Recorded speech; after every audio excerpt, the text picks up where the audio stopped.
Reservation किसी के बाप की बपोती नहीं है। और अब जब आप कहते हो कि थोड़ा मिला, भीख नहीं चाहिए। हमारी लड़ाई पूरी व्यवस्था की है, हमारी लड़ाई पूरी चादर बदलने की है, हमारी लड़ाई इस बात की है कि ये खैरात में कुछ चीजें नहीं मिल रही। जब सुप्रीम कोर्ट स्टाफ ने संघर्ष किया तब उन्हें वो मिली है। नमस्कार, जनता लाइव देख रहे हैं आप और मैं हूं आपके साथ पूजा। सुप्रीम कोर्ट या कोई भी हाई कोर्ट, जिन्हें कॉन्स्टिट्यूशन का कस्टोडियन कहा जाता है, उनमें आज तक अगर बात की जाए आरक्षण की तो कई ऐसे हाई कोर्ट्स हैं और सुप्रीम कोर्ट जहां अभी तक आरक्षण की व्यवस्था लागू नहीं थी। लेकिन एसटी एससी इसके बाद आगे बढ़ते हुए सुप्रीम कोर्ट ने ओबीसी के पदों के लिए भी आरक्षण की व्यवस्था कर दी, जिसके बाद तमाम लोग जो हैं वो तारीफ़ कर रहे हैं। पीआर गवई जो इस बात का पूरा श्रेय ले रहे हैं, उनका कहना है कि उनकी सिफारिशों की वजह से ये हुआ है, तो उनके कार्यकाल में ये हुआ है, तो इसका पूरा का पूरा श्रेय भी उन्हें दिया जा रहा है। लेकिन इस पूरे मामले को अगर देखा जाए तो हम कह सकते हैं कि कुछ ऐसी व्यवस्था है कि 75 सालों से जो संविधान की व्याख्यान को लागू करने का काम, जिस पर जिम्मेदारी है संविधान को सही तरीके से लागू करने की, उनके पास ही इस तरीके की कोई व्यवस्था नहीं थी, आरक्षण नहीं थी। तो कहीं ना कहीं वो कहावत है, चिराग तले अंधेरा, वो वाली बात यहाँ थी। लेकिन अब बीआर गवई साहब के नेतृत्व में एक अच्छा फैसला आया है, इसका तमाम लोगों ने स्वागत किया है। लेकिन इस पूरे मामले को समझना भी ज़रूरी है और ये समझना भी ज़रूरी है कि आखिर ये देरी हुई क्यों। और अभी भी बहुत सारे हाई कोर्ट्स हैं जहाँ पर आरक्षण की व्यवस्था जो है वो लागू नहीं है, और अगर लागू भी है तो उसको ठीक तरीके से इम्प्लीमेंट नहीं किया जा रहा है, जिस पर भी अभी सुप्रीम कोर्ट जो है लगातार काम कर रहा है। तो इस पूरे मामले को ज़रा सिंप्लीफाई करके समझने के लिए हम इस वक्त आए हैं और हमारे साथ हैं अधिवक्ता सत्यप्रकाश गौतम जी। तो सर, सबसे पहले तो इस विषय पर, इस पूरे मामले को आप कैसे देखते हैं और जिस तरीके से ये ओबीसी आरक्षण लागू किया गया है, एक बात यहाँ और आपको साफ कर दूं कि ये जो है ये स्टाफ्स के लिए है। अभी भी अगर जजों की बात की जाए तो जजों के नियुक्ति में कोई आरक्षण नहीं है भारत में।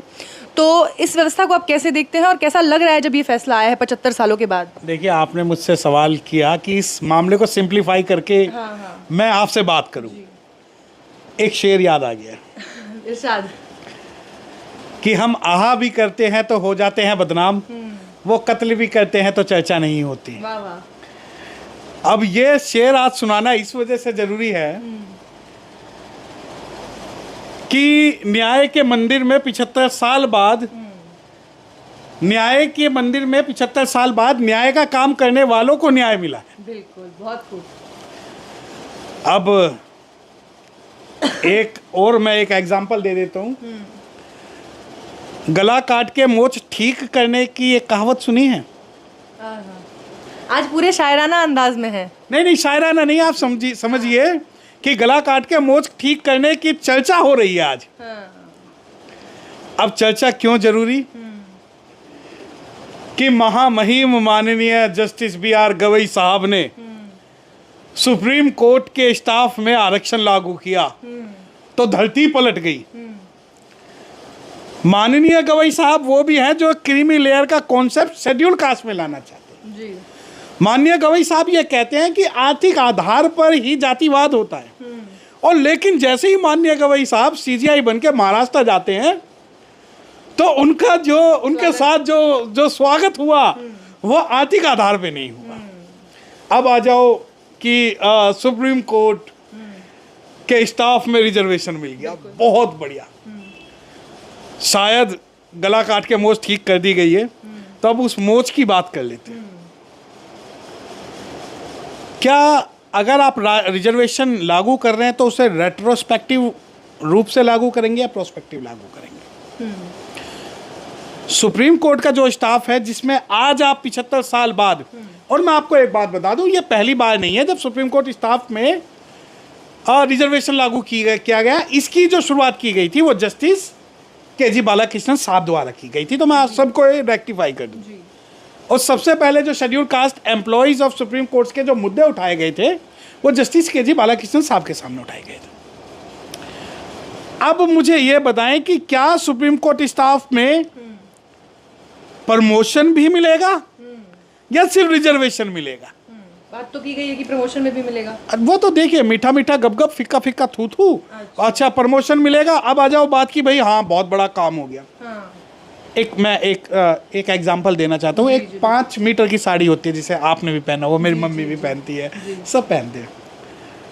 उस साड़ी का अगर कोई एक पल्लू या एक जगह उसकी खराब हो जाए, फिर दूसरा खाने पीने पे कुछ खराब हो जाए, तीसरा कहीं से खराब हो जाए, तो उस हम साड़ी के कोनों को धोएंगे या पूरी साड़ी धोएंगे? पूरी साड़ी धोएंगे। ये आपने सिंप्लीफाई करने के लिए बोला, इसलिए मैं एग्जांपल दे रहा हूँ। तो मैडम पूरी साड़ी धोनी है तो आज देखिए कि भारत की सर्वोच्च न्यायपालिका में अब तक आज तक भी रिजर्वेशन लागू नहीं है। साड़ी धोने की बात कर रहा हूँ।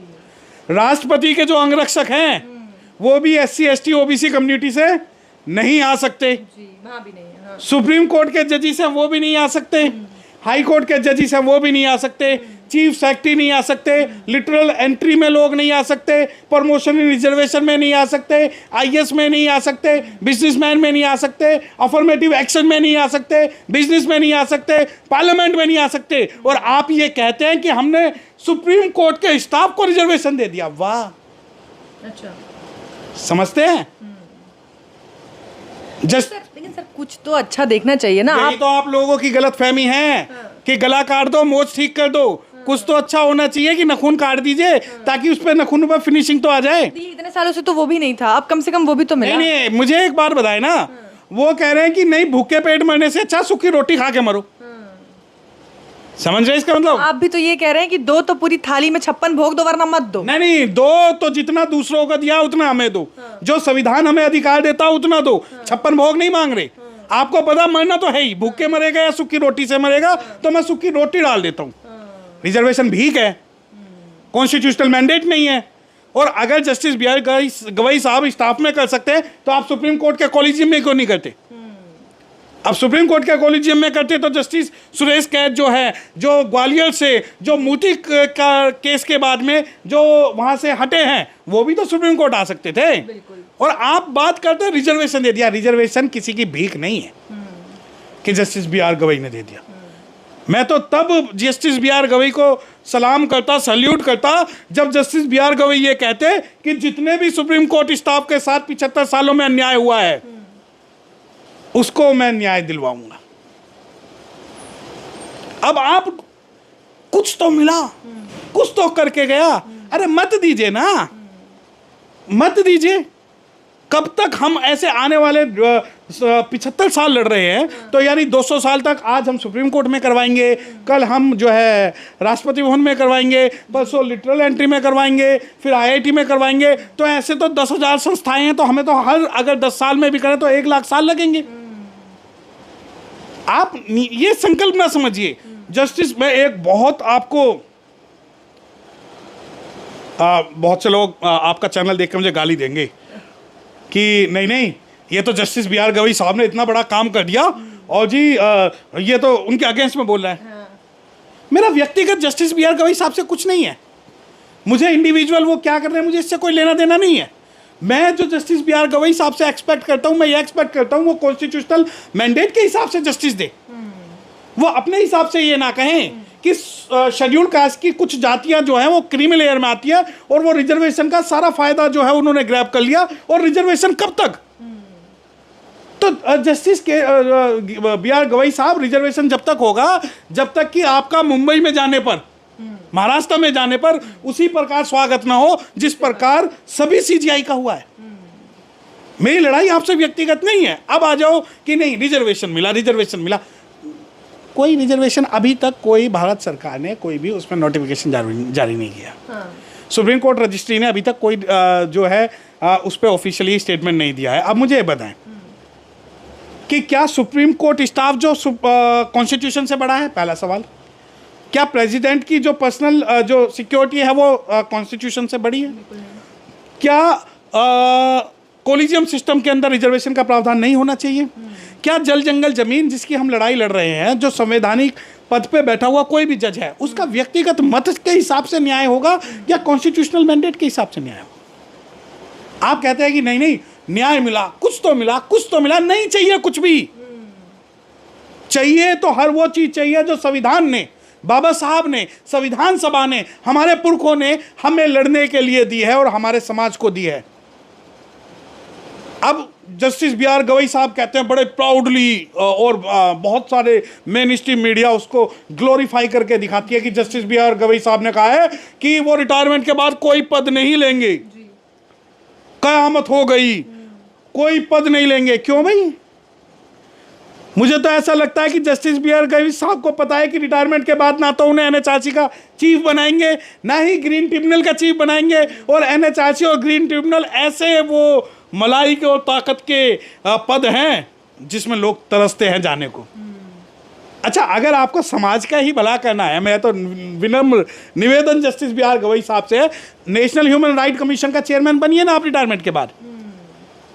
आप मत करिए शेड्यूल कास्ट की पैरवी एनएचआरसी जाके, मत करिए शेड्यूल टाइप की पैरवी, आप जो जनरल सिटीजन ऑफ इंडिया है उनकी तो पैरवी करिए, क्योंकि आपको ये पहले पता है कि भारत सरकार ने आपको इस पद पे इस वजह से भेजा है कि आपको उनकी बात करनी है, वरना आप रिजर्वेशन के जो कॉन्स्टिट्यूशनल रिजर्वेशन के इतनी बुरी खिलाफत नहीं करते। क्या अब मैं रिजर्वेशन के कॉन्सेप्ट की, सिर्फ मैं रिजर्वेशन के कॉन्सेप्ट की बात कर रहा हूँ। देखिए, मैं बिल्कुल विरोध में नहीं हूँ कि सुप्रीम कोर्ट स्टाफ में नहीं हुआ, लेकिन मैं इस बात के विरोध में हूँ कि अगर रिजर्वेशन का प्रावधान आपको लागू करना है तो आपको पूरे भारत की हर संस्था में लागू करना होगा। अब मैं आपको 1, 2, 10, 20, 50 नहीं, कई ऐसी संस्थाएं हैं पूरे भारत के अंदर जिनके अंदर आज तक रिजर्वेशन का कोई प्रावधान नहीं है। अभी भी नहीं है, जैसा कि मैंने बताया बहुत सारे हाई कोर्ट्स में है। एमपी का देख लीजिए, अभी तक लड़ाई लगातार चल रही है। महाराष्ट्र में मुंबई हाई कोर्ट में देख लीजिए। लेकिन बात यह है सर कि वकील साहब, अगर मैं आपसे सीधे सीधे पूछूं, इतनी सी बात है कि चीज़ें आगे बढ़ती हैं एक एक करके, धीरे धीरे। 75 साल लगे, बिल्कुल इस बात का दुख है। कॉलेजियम में अभी भी कोई व्यवस्था नहीं है और आगे कब तक होगी, शायद 75 साल और लगे, इसमें भी कोई दो राय नहीं है। लेकिन जो लोग इस चीज़ को बेहतर मान रहे हैं कि चलो हुआ, अब हम कम से कम अपने पद के लिए हम भी खुद को उस लायक समझ सकते हैं, हम भी आवेदन कर सकते हैं, उन लोगों के लिए तो खुशी होगी ना। देखिए, अब मेरी बात सुनिए, कितना सुप्रीम कोर्ट स्टाफ है? मैं एक कंपैरिजन आपको बता रहा हूँ। सुप्रीम कोर्ट का 2000 का स्टाफ होगा, 5000 का स्टाफ होगा। 5000 के स्टाफ में से अगर हम 15% निकाल दें तो 5000 के हिसाब से 600-700 लोगों के आसपास के भला होगा। ठीक है, बिल्कुल सही है कि भाई आप सुप्रीम कोर्ट स्टाफ को आप रिजर्वेशन दे रहे हो। अगर जस्टिस बी आर गवई साहब सिर्फ ये बोल दें कि पूरे भारत में शेड्यूल कास्ट एडवोकेट्स का पैनल में, स्टैंडिंग काउंसिल में, कॉलेजियम में और हर उस उपक्रम में जो भारत सरकार से जुड़ा हुआ है उसके अंदर रिटेनरशिप पैनल में उनका हिस्सा होगा, तो लगभग पूरे भारत के लगभग 1 लाख एडवोकेट्स का भला होगा, शेड्यूल कास्ट, शेड्यूल ट्राइब और ओबीसी। अब दूसरा, दिल्ली में एक सबसे छोटी संस्था है एमसीडी। एमसीडी के अंदर मेरे जो सफाई कर्मचारी भाई है, बस ये कहते हैं उन्हें पक्का करके उन्हें रिजर्वेशन दे दो। अब मेरा सवाल क्या है कि हमें मिस टारगेट किया जा रहा है, हमें गुमराह किया जा रहा है कि कत्ल की चर्चा मत करो, आहा की चर्चा करो। आप संपूर्ण बात मत करो, आप ये बात करो कि सुप्रीम कोर्ट के अंदर एक अवतार पैदा हुए और उस अवतार ने पूरा सुप्रीम कोर्ट बदल दिया ना।